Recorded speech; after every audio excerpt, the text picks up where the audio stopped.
de peut-être def ko comme bouclier pour mën a appliquer li nga xam ne moom lañ bëgg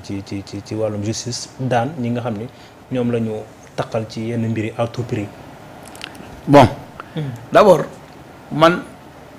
quand je dis que je ne suis pas satisfait de la justice bu fekkee wax naa loolu c'est parce que dama gis le premier victime de la justice aujourd'hui population bi rétablir que dans ses droits te justice rétablir que dans ses droits wala ñu ngi koy laam-laamee parce que le premier victime du régime de Macky Sall de l'injustice c'est Ousmane Sonko. kon Ousmane Sonko tey man dama doon xaar bu ñu changer régime mais ñu rétablir injustice boobu ñu ko mos a teg mais Ousmane Sonko injustice moo tax nekkul président de la République tey. Absolument. Ousmane Sonko injustice moo tax nekkul candidat. population bi kenn d'accordul ci loolu ba dañu mujj ni ku mu joxañ ñu woteel ko waaw kon bu ñu toogee premier acte bi may xaar mooy ñu rétablir que dans ses droits parce que il y a des lois qui visent des personnes dañu koy gis nga Abdoulaye Wade bi mu fi toogee bëgg dàq président assemblée nationale ñu ni léegi dootul 5 ans 1 an la loi boobu ñëw attaqué kooku ñu rétablir affaire ba loolu la ñuy def aujourd'hui ñun assemblée nationale loi bépp bu nga xam ni dafa viser une personne tax du bokk élection wala yenn kii rabat d'arrêt et cetera que nit ñi teggi ko teg ko fële parce que xam nañ ni Macky Sall li mu ci jublu woon mooy fexe ba kii du bokk ci élection. Merci doyen. Ça c'est la première injustice et c'est la première chose qu'il faut régler d'abord. Et j'en appelle, n'est-ce pas, à la responsabilité de Yassine Fall. Loolu c'est extrêmement important. Dem Assemblée nationale bu fekkee laaj na ko wala xool loi bu ñu war a dindi boo xam ni dafa doon viser une personne ñu rétablir Ousmane Sonko complètement dans ses droits parce que bu ma déggee polémique man daf may metti parce que mënuñu fi nekk di xeex ñëpp xam ni Macky Sall dafa doon viser une personne viser ko ci xaalis mënu ko am mu viser ko ci leneen lu nga xam ni du dëgg ba loolu dem ba empêcher ko ñuy wax ay xawma lan Mame Mbaye Niang et cetera mais yooyu yëpp on doit régler ça parce que loolu la population bi di xaar ndax population bi wan nañu yoon déjà population bi ne hey justice yéen a ngi def nangam ak nangam suñu nit kii ngeen koy def waaye li ngeen koy def du dëgg du yoon ñu ni fan lañ ko tëggee constitution xaw ma lan loi bu nga xam ni véritablement ci France la jóge wala ay nit complot def benn affaire mais loolu dañ ko war a détruire dañ ko war a déconstruire d'abord ba ku nekk xam ni tey ku ne am nga droit participer aux élections convenablement parce que am na ay kuluna am na ay ñoo nga xam ni ils sont mal intentionnés ñu nga xam ni ñu ngi liggéey ci lu jëm ci loolu man je sais lire entre les lignes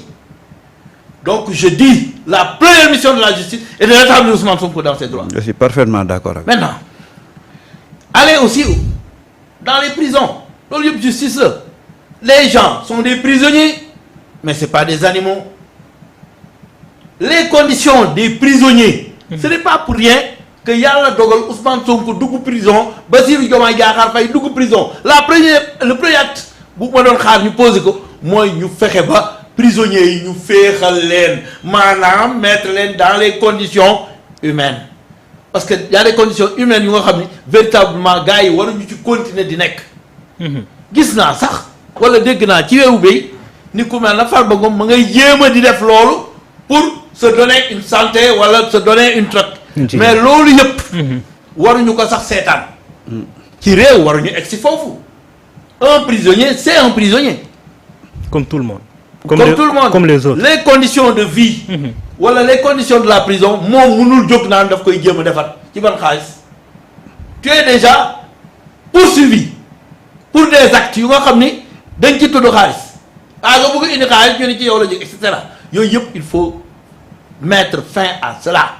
que nit ñi nekk ay nit koo xam ni da nga jël alal réew mi nga toog xaar ba justice àtte la ba xam fan lay leen féetale est-ce que du ñu jël sa ay biens yëpp mais c'est possible donc ku ñu tudd ci blanchiment mais amuloo droit di génne encore xaalis di def quoi que ce soit et j'ai vu en bas des choses qui se font loolu yëpp dañ ko war a saytu y a les renseignements généraux ñu xam luy dugg luy génn fu muy dugg fu muy génn parce que nit mën na nekk ca biir di def ay actes ca biti te yooyu yëpp dañ ko war a am tous les renseignements parce que loolu yëpp il continue di leurrer askan bi loolu yëpp justice dafa war a taxaw ci loolu Yacine Fall maintenant sa nomination nu ñu ko waxee sénégalaise la ba pare ki gën a mën a saafara mbir mooy ki ko dund ba pare absolument wax na ko une victime moom dafa dund injustice ba mu leer naññi mais kooku buñ ko indee fii xam-xam manqué wu fii bala may dee ñu naan kii wax na ko ku mel na Ismaïla Madior Fall mais naan na affaire yi daf ko naan d'ailleurs finalement dama leen doon wax ni heureusement que aujourd'hui la connaissance devient une commodité yow mën nga ko am ci sa portable man mun naa ko am sama portable keneen mun na ko am si portable am nekkul lu nga xam ni bu njëkk da nga koy naan ñëw taxaw di ko réciter cette période cette époque est révolue aujourd'hui boo xamul dara ci justice boo jëlee sa portable interroger telle constitution telle mu génne la loi bi nga xool ko mën a interpréter xool bu ñu ca defee mauvaise interprétation nga xam ni lii du noonu c'est possible alors loolu la ñuy xaar aujourd'hui ci Yacine Fall et elle est capable elle a les capacités intellectuelles elle a aussi les principes et les valeurs parce que loo gis rek principe la ak valeur moo ëpp doole sax la capacité intellectuelle man dinaa jomb def nangam am naa fulla nangam am naa fayda nangam te kenn du ma dugal ci nangam incorruptible c'est extrêmement important dans la justice nous devons avoir des hommes incorruptibles parce que corruption bi dafa dugg fu bare drogue bi dañuy def corruption tali bi dafa am corruption bureau yi dafa am corruption mais loolu yëpp dafay retarder économiquement un pays et aujourd'hui nous devons pouvoir quand même décoller avec l'avènement de Ousmane Sonko qui bannit l'injustice xanaa mu bañ ko yëg bu ko yëgee daf koy saafara donc Yacine Fall ñu ngi koy ñaanal yàlla mais ñu ngi koy wax ni il faut mu am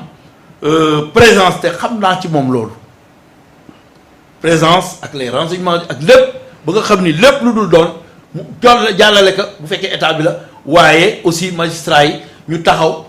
doxee nu ñu war a doxee carrément convenablement ba yenn yi mën fi jógee bu ko defee bu fekkee am na lu ñu war tëggaat tamit ñu tëggaat ka parce que réforme du parfaite réforme toujours mën nga ko def mais mën nga ko gën a parfaire par rapport aux circonstances ak yi fi am donc dafa am yu bari yu war a changer. tout à fait c'est extrêmement important. gis nga balaa ñuy sori. ayca dafa am fu